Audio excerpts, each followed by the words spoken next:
बहुत समय पहले की बात है। एक गांव में एक काले बंदर का खौफ था।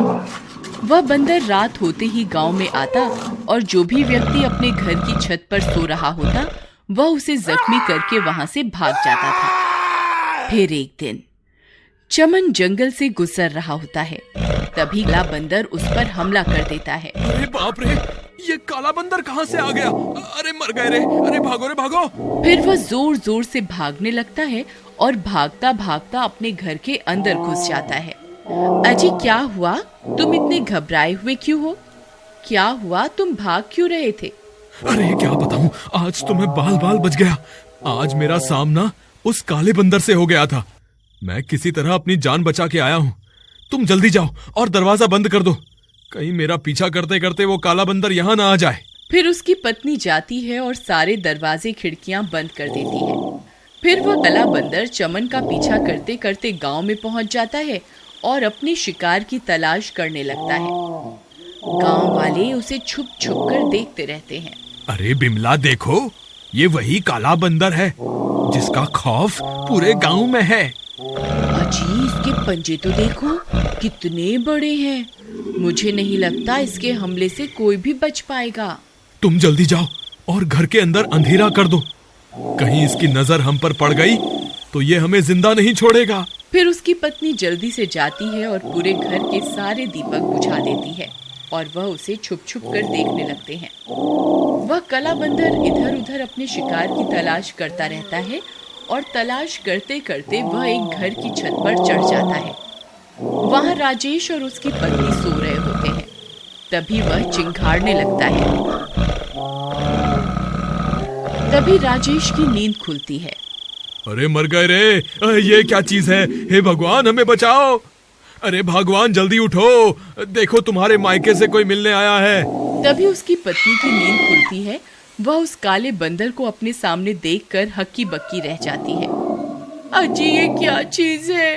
अरे मर गए रे, हे भगवान हमें बचाओ। तभी वह काला बंदर जोर जोर से चिंघाड़ने लगता है।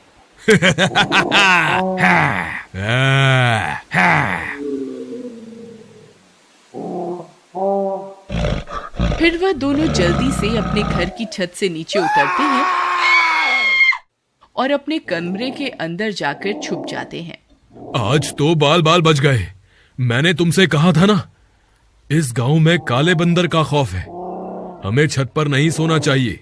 आप सही कह रहे थे, मुझे आपकी बात मान लेनी चाहिए थी। फिर अगले दिन सुबह होने पर, चमन भाई, कल तो मैं और मेरे बीवी बाल बाल बच गए। उस काले बंदर ने रात को हमारे ऊपर हमला कर दिया था। हम दोनों किसी तरह अपनी जान बचाकर वहां से भाग निकले। यार राजेश, काले बंदर के हमले तो अब बढ़ते ही जा रहे हैं। लोगों में इसका खौफ बहुत बहुत बढ़ गया है। तुम्हें पता चला, हरिया और मोहन तो अपना मकान बहुत ही कम कीमत पर बेचकर शहर चले गए हैं। भाई मैं भी अब इस गांव में नहीं रहना चाहता, लेकिन क्या करूं, इस काले बंदर के खौफ के कारण जमीन की कीमतें आधी से भी कम हो गई हैं। हम सब गांव वालों को मिलकर मुखिया के पास चलना चाहिए ताकि वो इस समस्या का कोई समाधान निकाले। तुम सही कहते हो भाई, चलो हम अपने साथ कुछ गांव वालों को भी ले चलते हैं। मुखिया जी, आपको तो पता ही है, पूरे गांव में काले बंदर का खौफ बना हुआ है और गांव के लोग अपनी जमीनों को आधे से भी कम दामों में बेचकर ये गांव छोड़कर जा रहे हैं। अगर ऐसा ही चलता रहा तो थोड़े ही दिनों में ये गांव खाली हो जाएगा। आप जल्दी ही इस समस्या का समाधान निकालें। तुम सही कहते हो भाई, हमें इस काले बंदर का सामना करना ही पड़ेगा। मुखिया जी, मेरे पास एक तरकीब है। क्यों ना हम में से कोई व्यक्ति काले बंदर का भेष बदल ले और उसका सामना करे। हो सकता है वो अपने सामने अपने से ज्यादा बड़े काले बंदर को देखकर डर जाए, लेकिन बल्लू भाई, वो बंदर लंबाई में हमसे 2 गुना बड़ा है। अगर हम उसका भेष बदल भी लें तो उससे छोटे ही दिखाई देंगे। तुम उसकी चिंता मत करो, मेरे पास एक तरकीब है। अगर हम 2 लोगों को एक के ऊपर एक खड़ा कर दें तो हम उस काले बंदर से भी ऊंचे हो सकते हैं। अब हमें यह सोचना है कि वह दो लोग कौन होंगे जो उस काले बंदर का सामना करेंगे। सब गांव वाले एक दूसरे की तरफ देखने लगते हैं, लेकिन काले बंदर का सामना करने के लिए कोई भी राजी नहीं होता। चमन और राजेश, तुम दोनों ने उसका सामना पहले भी किया हुआ है। मुझे लगता है तुम दोनों इस काम के लिए सही रहोगे। अरे मर गए रे, ये मुखिया तो मेरी जान लेकर ही रहेगा। मुखिया जी, बल्लू की तरकीब तो सही है, लेकिन वो काला बंदर हमसे नहीं डरा और उसने हम पर हमला कर दिया तो क्या होगा? तुम घबराओ मत। जब तुम उस काले बंदर का सामना करोगे तब सब गांव वाले वहीं आसपास छुपे रहेंगे। अगर उस काले बंदर ने तुम पर हमला कर दिया तो सब गांव वाले मिलकर तुम दोनों की जान बचा लेंगे। ऐसा है तो ठीक है मुखिया जी, हम तैयार हैं उस काले बंदर का सामना करने के लिए। फिर रात होने पर बल्लू चमन और राजेश को एक के ऊपर एक खड़ा करवाकर उनके ऊपर काले बंदर की खाल चढ़ा देता है। अरे वाह चमन और राजेश, तुम दोनों तो उस काले बंदर से भी बड़े लग रहे हो। मुझे पूरा विश्वास है कि हमारी तरकीब जरूर काम करेगी। भाई बिल्लू, अगर वो काला बंदर हमसे नहीं डरा तो क्या होगा? अरे यार तुम घबराओ मत। बस जैसे ही वो काला बंदर तुम्हारे सामने आए तो तुम जोर जोर से आवाजें निकालकर उसे डराने की कोशिश करना। फिर वे दोनों जंगल की ओर चल देते हैं। रात के समय जंगल बहुत डरावना हो जाता है। चमन भाई, मुझे तो आगे कुछ दिखाई नहीं दे रहा। अगर वो काला बंदर सामने आ जाए तो तुम संभाल लेना। तुम मत घबराओ, जो होगा देखा जाएगा। फिर थोड़ी दूर जाने पर उनका सामना उस काले बंदर से हो जाता है। राजेश भाई, वो काला बंदर तो हमारे सामने ही खड़ा है, अब क्या करें? भाई जोर जोर से आवाजें निकालो ताकि वो डर जाए।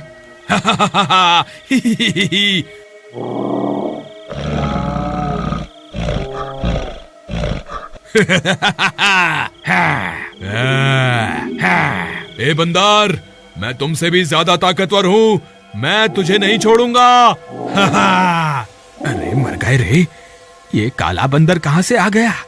हे भगवान, मैंने तो काले बंदर का भेष पहना हुआ है, लेकिन ये तो सच में काला बंदर है। ये तो मुझे एक ही वार में मार देगा। अब मैं क्या करूं? राजेश भाई, जोर जोर से आवाजें निकालो। मुझे लगता है हमारी तरकीब काम कर रही है।